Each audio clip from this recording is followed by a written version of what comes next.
Hey, my name's Amber, and my topic is going to be about women's basketball. So at UMD, we have two different basketball teams playing in the same arena.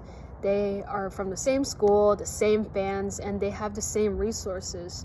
But the surprising part is that the team that's performing better isn't the one receiving more attention. And I've witnessed this firsthand, not just as a Maryland student, but in my previous position as a student manager for the women's basketball team. And when I scroll on social media or hear conversations on campus, it's always about the men's basketball being treated as the main program. But when you actually look at their performance this season, the story is completely different. The women's team this season, they finished it off with a 23-8 record, and they were able to rank as high as number 7 nationally, and they're just competing at a very high level. They average over 80 points per game and outscore opponents by nearly a positive 19 points, which shows that they're not just winning, they're dominating. And we have players like Alucia Okanawa, she's my favorite, and we have Yarden Garzon. They're both leading a very talented, competitive team. And on the other hand, we have the men's team. They're struggling. They finished with a 12-21 overall record, which is embarrassing, and they also have a negative scoring margin. So if we're talking purely about performance, the women's team is clearly outperforming.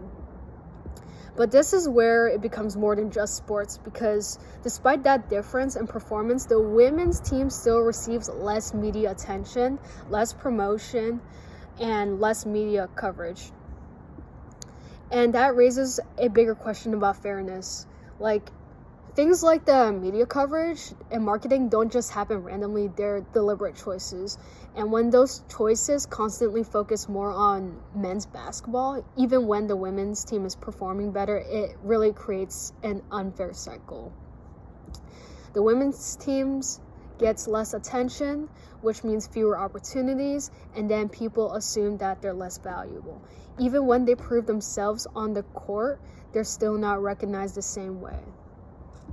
I know some people are going to be like, but men's basketball brings in more money, so it makes sense to get more attention. And that's completely understandable, and that's actually a very valid argument. But I believe that money doesn't just appear. It really comes from how much a team is being promoted and how often they're shown and how much people are encouraged to watch the sport. And we've seen that with women's basketball getting that same kind of attention. Like Caitlin Clark, as you may know, she's the GOAT. And we also have Angel Reese. People show up and games sell out and the viewership explodes, right?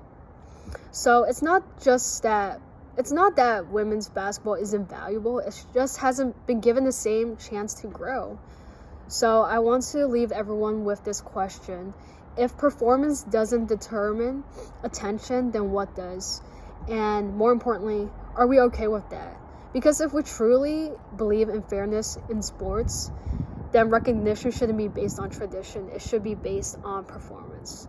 Now, I hope everyone can go support my lovely team. Thanks for tuning in.